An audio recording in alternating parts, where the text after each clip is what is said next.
Hello and welcome to episode 42 of the Ben and Melanie Show. I'm here with I'm Ben, and I'm here with Melanie. Hi there. I'm here too. Been a couple months since we've done an episode.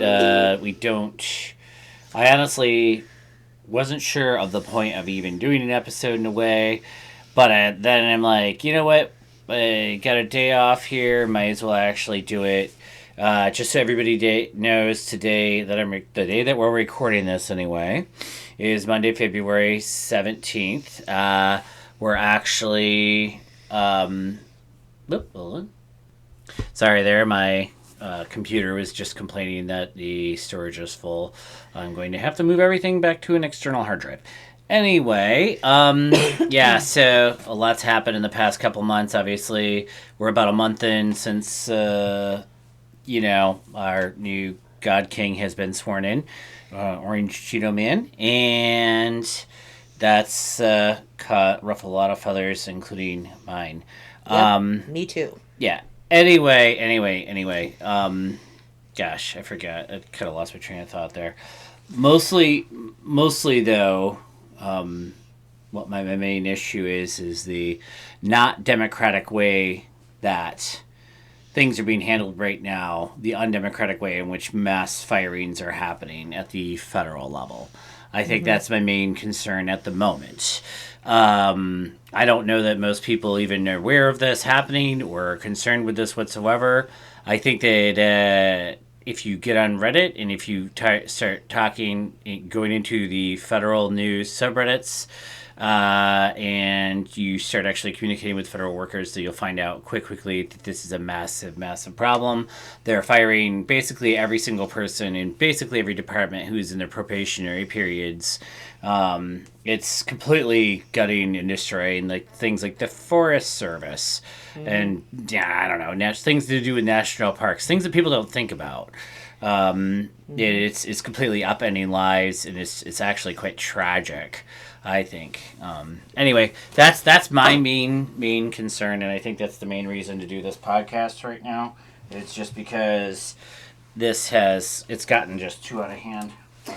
I think too, people are like myself are quite surprised at this point that the federal workers are like the last bastions of democracy in this country. They are like trying to fight for all of us. And they're getting picked off by the Doge team there and fired and locked out of their offices and not allowed to get their stuff and all kinds of stuff across agencies. Yeah, and what I kind of think that, well, obviously that's been being covered very well now. If you can watch John Oliver's show on HBO Max, and that he covered that actually finally very well. That was like the first mainstream thing I actually saw that was really covering it. Yes, shutting USA down, firing everybody, locking people out. It's insane, actually. That's like millions and billions of dollars, possibly. Actually, I think that's going to organizations that are there to help people and prevent them from starving, including dissidents coming from authoritarian regimes and fleeing from authoritarian regimes. And that money is just gone, pretty much. China is eager to fill that vacuum. Yep. That's for sure. And Russia, I believe, as well, with their own money. all of which makes us less safe in the world. Yeah, it's all just going to cause, exactly, backlash potentially in the end. Yep. And problems that are going to spiral out of control that we can't control and have no say in anymore. Anyway, but apparently that's a waste of money. So anyway, Trump has put his chancellor. Actually, I saw that joke online or on a show actually. But yeah, Chancellor Musk is really apparently the one in control of the government. Trump likes to go golfing and F around all day and do whatever, and he gets bored with this stuff. So he doesn't really have the wherewithal to actually get in there and really close agencies and do what needs to be done. So yes, Chancellor Musk to do his dirty work, or Darth Musk. I'm sure I regret saying that as I said it, because I'm sure he would love actually being called that. But Darth Musk there is going around doing the dirty work and choking people out and murdering people and slaughtering villages and Yep. killing the sand people and whatever he has to be done to that's a reference to a Star Wars movie, Attack of the Clones. Anyway, and doing all the dirty work that Trump gets bored with, Emperor Trump there. So that seems to be what's happening. He also has his Kevlar shield kid that's on top of his head all the time, which I don't blame him because probably he probably gets more death threats than any human ever in the history of the world at this point. But yeah, anyway. Yeah, he's going around. He put somebody named Big Balls in charge of the Department of State. Yeah, according to several online sources. Anyway, we're just fucked, basically, as a country, I think, at this point. We're just fucked. And that's how it seems at the moment. It doesn't mean that there's not hope.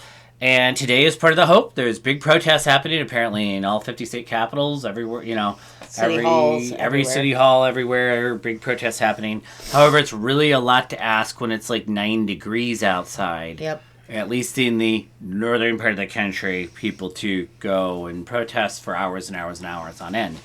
I think that that's a good idea. I think there should be protests. I think there should be strikes. I think there should be labor strikes. I am a big fan of. I think that there should be a mass. We'll bring this up again at the end, but I think that there should be a mass general strike on Mayday, which is actually Mayday is the real Labor Day. The Labor Day of the United States is almost like a different Labor Day, but the original real Labor Day internationally that actually was started in Chicago in 1886. It was widely because there was a riot. Then it called the Haystack Riots, and there was a bomb that went off and killed people. Anyway, so it's commemorating that. That's the original Labor Day. And that May Day is May 1st. That there should be a general strike, I think. But I that's easier said than done. I want to go further with this, is that America is so important in the world for world aid and other things that we do in the world to keep everyone safe, that everyone in the world needs to help Americans right now overthrow the bureaucracy, the tech bro oligarchy. Yeah, no one elected them. They have no rights to doing anything. From destroying our democracy. Big Balls McGee, who's 19 years old, has no right to be firing anybody. No. It's illegal. And it's any more than any, yeah. A general strike should happen across the world because this is what's happening. Chancellor Musk is also using his money in other countries trying to bring right-wing extremists to power in other countries as well. Yes. And he is the richest person on the planet, and the only way to nab him in the pocketbook is if all of us across the world put pressure on him, because just America isn't going to be enough, because he's the biggest dude in the... He's the richest man on Earth. Money-wise. Right, he's the richest man on Earth. Yeah. That doesn't show any sign of slowing down. So we need help with our friends and neighbors. And I think we do need help from our friends and neighbors. I think that perhaps ultimately we're going to have to find a way to come together as a society. But obviously, these people are doing everything in their power to tear us apart completely. And it's 50-50. Half the country is just watching Fox News and just thinking the biggest thing that's happening right now is there's some kind of snake or something. And there's some sort of, it's just a bunch of bullshit. It's just, they think that Trump is trimming a little government spending here and there, doing a little auditing. From what I'm reading on Reddit though, I think we're almost approaching 100,000 workers are gone pretty much so far. Most of those were probationary period people, but at some of the probationary periods in some of these federal offices and some of these Forest Service places and stuff like that, they're years of probationary periods. Yep. These people have degrees, masters and PhDs in some sort of biological sciences and things like that. They're experts in the field, and their whole life plan was to become a U.S. forest person or a national parks person, and their livelihood has been destroyed, and their life plan, and they really don't know what they're the amount of tears and crying that are happening. It's insane. It's really altering the trajectory of a lot of people's lives. And this is not going to stop with just federal workers, is my point here, too. I feel very much bad for the federal workers, but it's going to continue on to smart farmers and everybody else who gets any kind of money whatsoever. Community action programs, anything dealing like with children that receives WIC. money like that. Yeah, any kind of WIC stuff. We're going to have a lot of tiers, and these aren't just going to be liberal tiers. These are going to be like humanities tiers. Mm-hmm. So I guess we just enjoy having humanity cry at this point and making humanity suffer for absolutely no reason. They're only cutting like a tiny percentage of the federal budget, which pays for this stuff. I mean, by far, the federal budget is way bigger and more bloated than anything relating to just like the cost of paying people to be Forest Service people. I mean, there's only like a few thousand. You know, like, it's good fucking God. And U.S. aid was only 1%. 1% of our budget. Oh, that's the confusion. If you watch John Oliver, he actually gets into that. And he said the perception is that we're spending like 25% of our budget on U.S. aid. That, literally, if they did like a poll, like your average American has no political knowledge. It is ridiculous.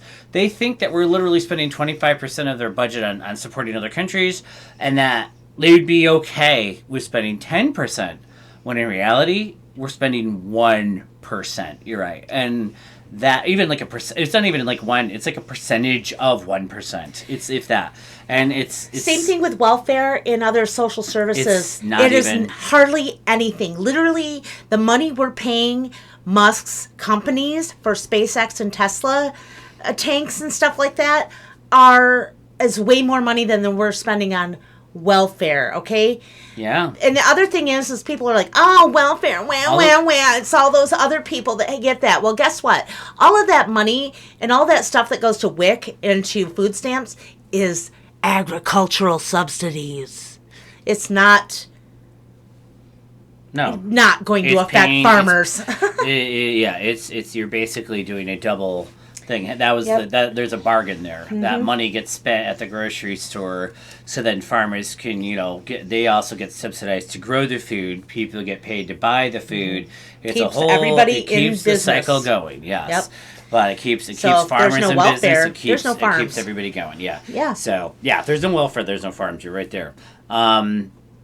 That's a big part of it. I think anyway that the situation is quickly spiraling out of control. This has essentially been like a coup, like a coup, but it's not a coup like a violent coup, but like a coup of like the tech bro coup. It's almost like a coup of I guess you could say a technocratic coup or something like that. But I think we should get back a little bit to Elon Musk's origin story, is that he was born in South Africa, and that he brings with him, unconsciously, possibly, subconsciously, I don't think he would ever admit to it, but definitely is harboring some racial biases in his belief system. Like, I don't think, and he might be very aware of it, and even proud of it. Let's not just pussyfoot around. He's doing a Nazi salute. Let's be honest. He did a Nazi salute. You're right. His upbringing was around people that believed in that kind of thing.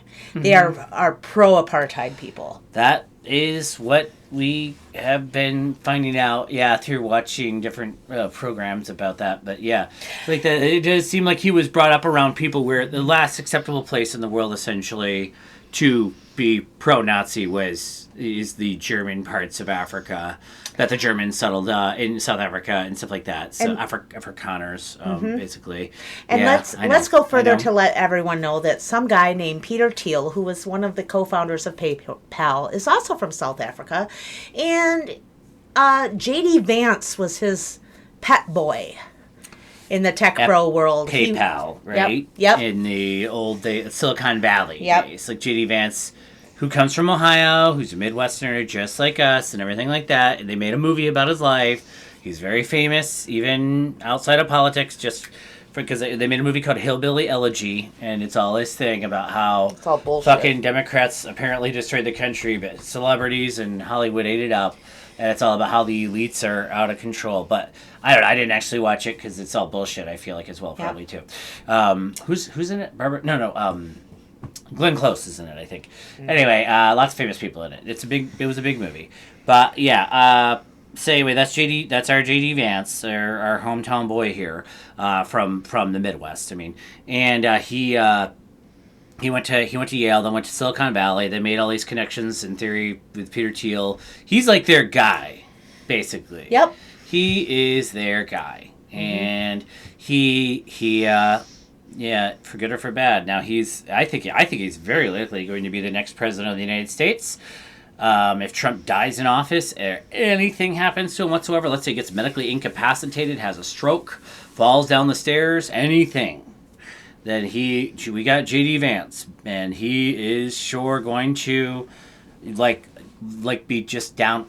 Elon Musk is already really the chancellor anyway, and JD Vance would just be a continuation of allowing that. So he is their guy, yeah, for sure. And it's almost like the plan is to have some sort of technocracy or something, like, if that makes sense, like a technological, not even democracy, but having technology make these decisions about who lives and who dies, who gets health insurance, who gets Social Security. Like they're almost going to feed everything in. This sounds like a conspiracy. They're already feeding it, but they're feeding it into artificial intelligence models, and then they're going to put artificial intelligence really in charge.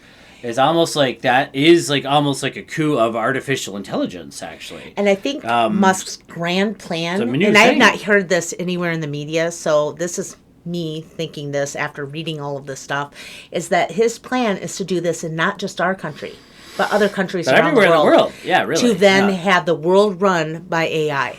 Mm-hmm. I could let that sink in. I think that's pretty a far-fetched conspiracy theory thing. But in a way, like, I don't know, maybe I'm just going down too far down the rabbit hole online. But I think I've seen there's several articles about this in, like, The Atlantic and The New Yorker, like, all over the place. Yep, it's Wired. not that far-fetched. Wired, yeah. Like, it's just, man. And we are destroying, again, I don't know. Again, there's a lot of things that are left out of that equation. I mean, maybe AI will be better at certain things. You know, like, mundane work that's, like, tedious, I can kind of see.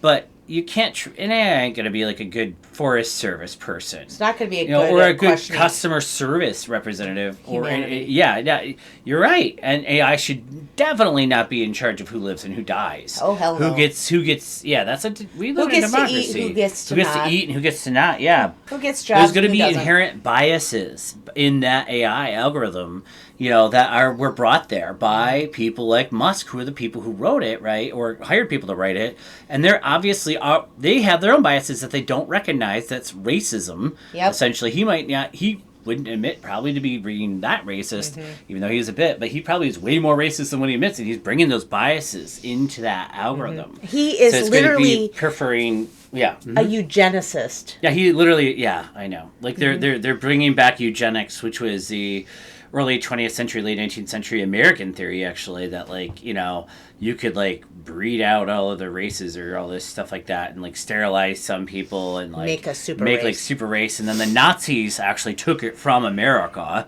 And actually, I shouldn't say the origins of it weren't just America. I think it was, like, America and Australia, right? Like the sort of British colony type places. And then the Nazis ran with that.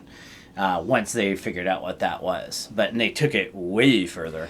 But that's still like those theories, I think, apparently are still alive and well in Africa. So parts of it, yeah, and around the world. And also, I would just like to say, I have no problem calling it a coup. It is definitely a coup. It has been a coup, and I don't know why the papers are not calling it a coup, because it is.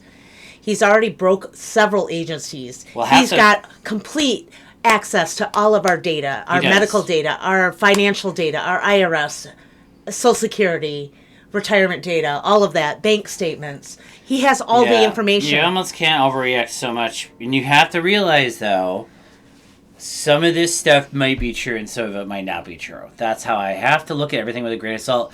Their plan is, Steve Bannon said their plan in 2019. He's recorded. He was on the air. He literally was on Frontline saying his plan. The plan is to go at muzzle velocity, shoot out, and just fire hose every crazy ass plan they can think of to do. And then, like, people like us and then the media will only be able to latch on to certain things and really get bothered. Like, we won't be able to cover everything. We won't be able to talk about everything. Human beings can only process so much. he says, the media is lazy and they won't ever cover more than one story per day. But maybe he's right. I guess I couldn't really say. But I mean, I really don't think that people are capable of keeping up with the pace of it. And people have to go to work, like they don't have time. That's why the bottom line is this is a coup. Regardless of each individual executive order he's put out, this is a coup. They are taking over our government. It has happened. It's already happening. Well, they're going to be. This is not a practice. This is reality, and it's televised. They're proud of it, and they're going to be in. I actually think the country itself and them, everybody's going to be in great danger from violence if they literally lay off all federal workers and they lay off everybody. If there's no more jobs, essentially, for people to keep people busy who are intelligent and people need to be working. Like that's keeping them busy. If they get rid of all the jobs. There's going to be a revolution. People are going to have nothing better to do but to go protest in the street and blow the lid off and blow shit up. It's going to be it's not going to be like the Civil War, not like the American Civil War. I mean, it'll be like Ireland. Yeah, exactly. It's going to be like Ireland and the Troubles. There's going to be terrorism. There's going to be kidnappings. There's going to be all kinds of fucking crazy shit. Reprisal killings. It will never end. It will go like that for the rest of our lives. It will be a horrible, they're making it into a possible horrible nightmare of a place to live where no one will want to live. And that will crash our economy. And we have to stop it now. And that's what they seem to care about. All the thing they do care about, really. And the Democrats are not doing enough. No, they're not. They're twiddling their thumbs going, which one should we fight? Well, while you're busy with your thumb up your butt, the rest of us are going to go out in the street only and Democrats, protest. I feel like the only Democrats that are really standing up and doing something are Bernie. Yeah, AOC and Bernie Sanders. So, the only two. The rest of the Democrats got to get their heads out of their asses. Yeah, yep. Totally. They got to stop pretending like this is politics as usual. And they're going to let the Republicans just mess up and then they'll get elected in 4 years. Dude, there's not going to be another 4 years. There's not going to be another 4 years. Election. Not another election. Are you just hoping that you'll be added into the quote-unquote party when they're done? They're not going to get rid of Congress, but Congress is just going to be a weak, ineffectual body that means nothing. It'll be like the Roman Senate. The Roman Senate did not go away, after Rome became an empire. It was there. It just was an ineffectual body. It didn't actually do anything after the end of the Republic. Yep. So it's just, at this point, I am for the executive office to be null and void, like just basically a name of a monarch, the Queen sits over there and shuts her mouth while the Parliament does the business. That's what needs to happen at this point. Yeah, that's what's going to happen. This is ridiculous. The presidency just needs to be taken down. Taking it down. Or just be a figurehead. Yep. Just be a figurehead like the Queen or the King of England, I should say. People. So that's they are just a figurehead, and they go around and they go on diplomatic missions and they give food to the poor and stuff, and that's great. And that's what the president should be doing, and stay the fuck out of people's lives. Correct. And we the people are most of the world. All of us poor people and proletariat people and peasant people around the world are more people than these billionaires. We literally can have more power than them if we protest. You have to fight and I'm back. not saying violently either. I'm saying peacefully. Peacefully shut down the system by not buying things. Don't go to work on a general strike day. To be a strike. Yeah. Simple things like that without hurting anyone. It's really worse than I've ever imagined it could be in my lifetime anyway. It's like the world has actually turned on its head, literally. Since we were kids. I actually can't believe how that's happened. But I mean the possibilities, there's a lot of possibilities here. The possibilities are endless. The country could literally rip itself apart, I feel like. And we just continue. But everybody's jobs are in jeopardy currently, I feel like. There's no chance that anybody's going to make this out of this unscathed, I think. No, and what people are not realizing is all these federal workers don't necessarily work in Washington, D.C. They work across the country. No, Their money pays for plumbers and electricians and groceries that they get at the grocery store and gas stations and local hairdo places and all the other businesses that we support with their federal dollars. Yeah, they're creating. They're basically the foundation for a lot of local economies. A lot of federal workers are, and that's in other government types of workers. Yeah, how many rural places do you know that the only good jobs are Social Security Administration, or like, I don't know, DHHS, which is a state job, but still, like the government jobs. Yeah. They're like that's typical, and those are the sort of like I still like to say like foundation stone type of jobs. That's where the origin of the money that flows into all of the other small businesses is coming from, because they're spending their money on mechanics and they're spending their money on here do places. Yeah, everything. It's like everything else that can surround that. And once you rip all that away, you rip that foundation. That's ends up being, even for like a small town, could be millions of dollars. Yep. And like that's just gone. And those jobs are gone. Those people will leave.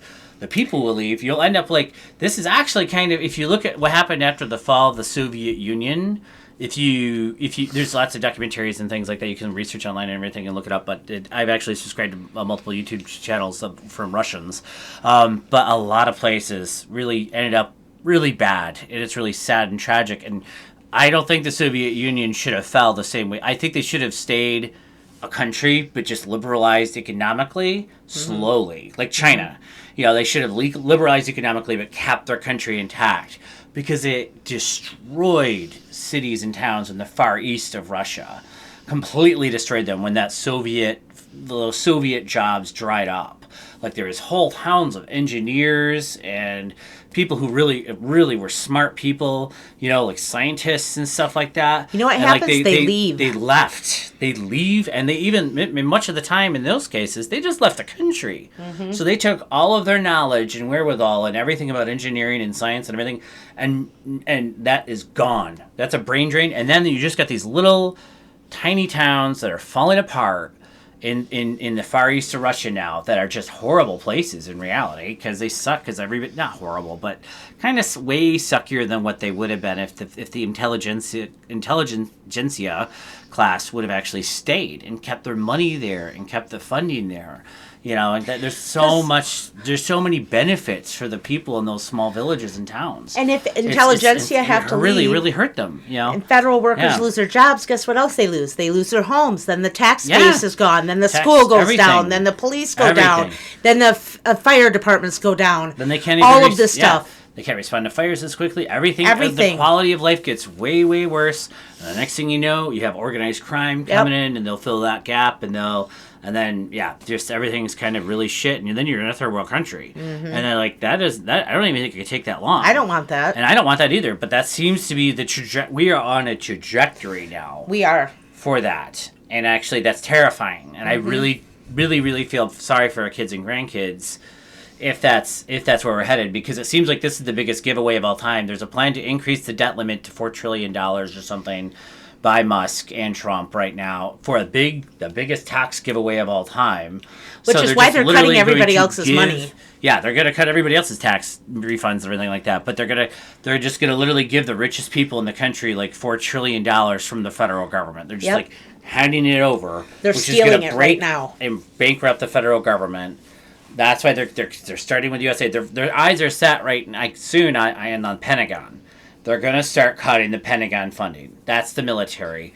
That's the biggest cash. That's the biggest prize right there. If Musk can cut the military budget, he'll have infinite money forever from that, which he thinks is going to make him a viable human, which at this point he's like Voldemort at the end of Harry Potter. He's like a little half soulless person thing.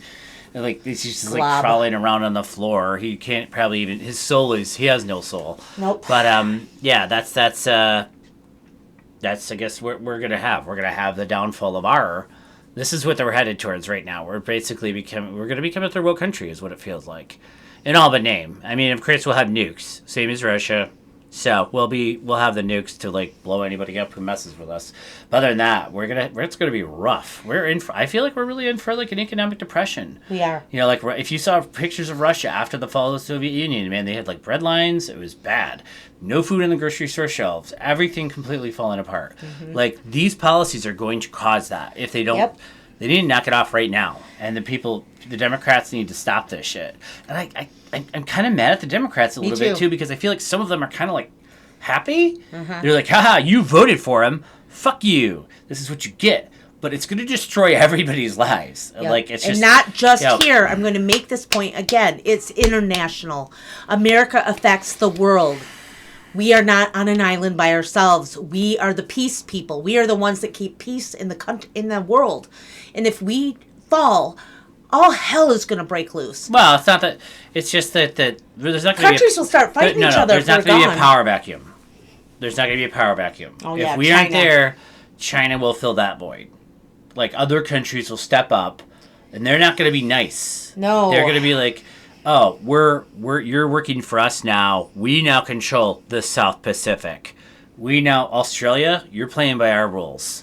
New Zealand, you're playing by our rules. Oh, you want to trade with them? Oh, good luck with that. No, we decide who trades with them. Yep. Now, like and they're gonna have to play by those rules. Those countries they're gonna be out of luck if we're not there to enforce the Pax Americana, kind of, so to speak. Like, there is gonna be somebody else to do it. Somebody else's aircraft carriers are gonna be there. So I mean, I don't think that, I don't know why that's not even consideration, but whatever. I don't think that I don't think that Chancellor Musk here gives a shit about any of that. That's all he sees a lot of money, and he's gonna get it, and Trump does too, and yeah, money and even revenge, you know, on any whatever they consider DEI, you know, it's just, that's revenge. I'm saying whatever they consider, because I think they consider all kinds of shit DEI. Right. That's not even what that even is. This is the grand plan. In the meantime, they're attacking people like trans people and women. And I tell you, if you have a vagina in this world, you need to fight back now, because you're going to lose your rights. Watch Cabaret, because that's how it started in Germany too.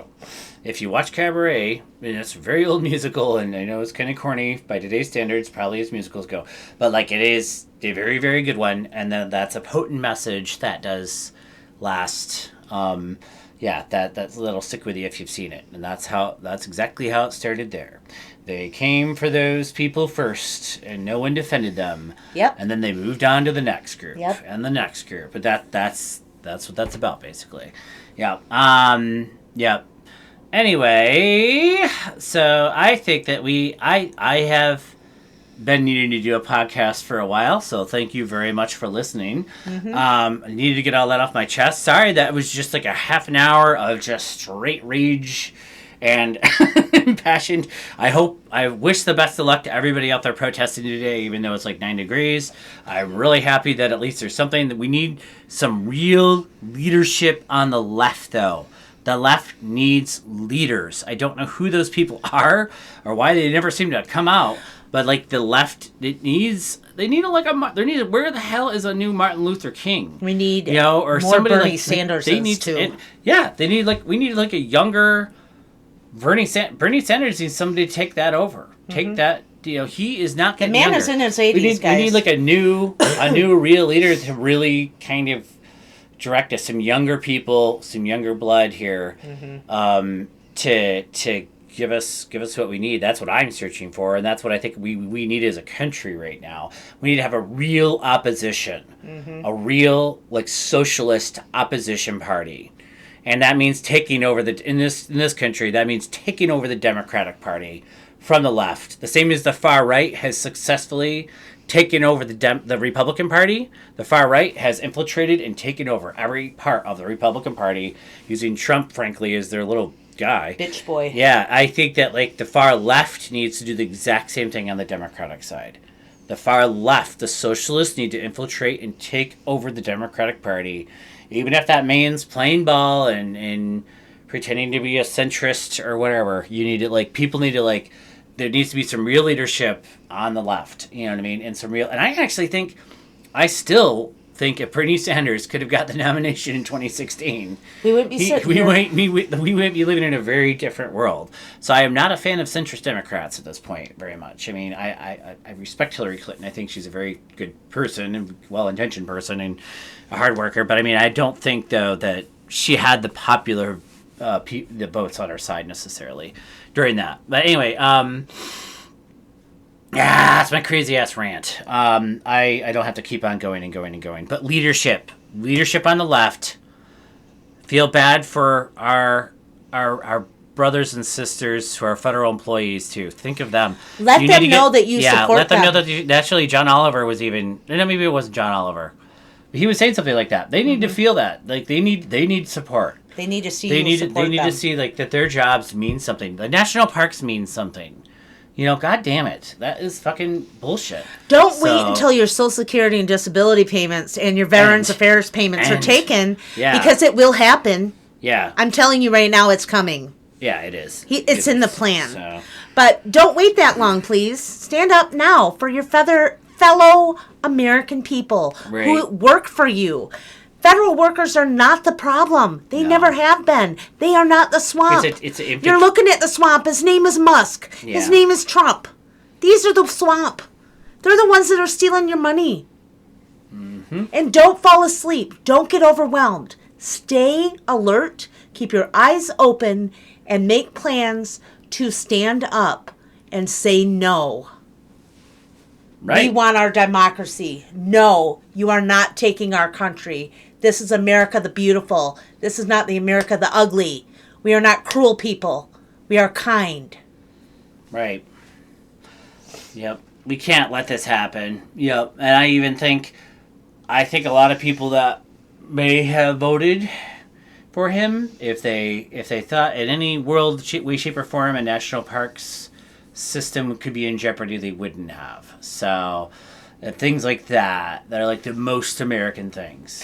Also, another most American thing is birthright citizenship. And my fellow friends on here, my fellow Americans, you think if you have any racist inclinations and you don't like migrants or you don't like immigrants, let me just tell you right now, those same rules can be used against you. And those prisons they're building in Gitmo area and, making contracts with other countries to take detainees, that isn't just about immigration. Read a history book. This is step by step, tic-tac-toe, they're doing it again. You need to pay attention. Keep your eyes open and defend the defenseless, or no one will be there to defend you. Yeah, and I don't think that they're doing exactly the same thing that Nazi Germany did. I think that history does not necessarily... There's a famous saying, I don't know what it history doesn't repeat itself, but it rhymes. Yes. So they might be doing similar things, not exactly the same thing. So rounding up people of a different stripe, not probably Jews, but probably other people, maybe they might get rounded up, you know what I mean? Then deported, and maybe it doesn't mean that they're necessarily killing anybody or will, but they may be deported. A lot of people maybe who have been here for generations, including, I think that the birthright citizenship thing could directly affect Native Americans, right? So that's something that, you take away birthright citizenship, that seems like that would endanger the citizenship of people born on reservations quite quickly. As I understand it. And I don't think that, then suddenly that could all be the whole reservation system could be questioned at that point. The reservation system was in place before we became U.S. citizens, which was in 1924. I know that. So that's what I'm saying. The other issue with this birthright citizenship thing is a violation of international treaty law with Native American nations. Right. If they get rid of birthright citizenship, don't you see, then they could say if you were born on a reservation, you're not a citizen. Yeah, they are saying That's what I'm saying. So which is also in violation of international treaty law. Well, reservations are different countries. We're going to invade and occupy them. Right. So then they could just get rid of them. And that's basically that's what they're after right now. And also deport everybody. They also closed a bunch of IHSs, which is Indian Health Service. They fired a bunch of Indian Health Service workers. They fired people from the Bureau of Indian Affairs already, and all the other social services that are for different programs, Indian programs on reservations across the country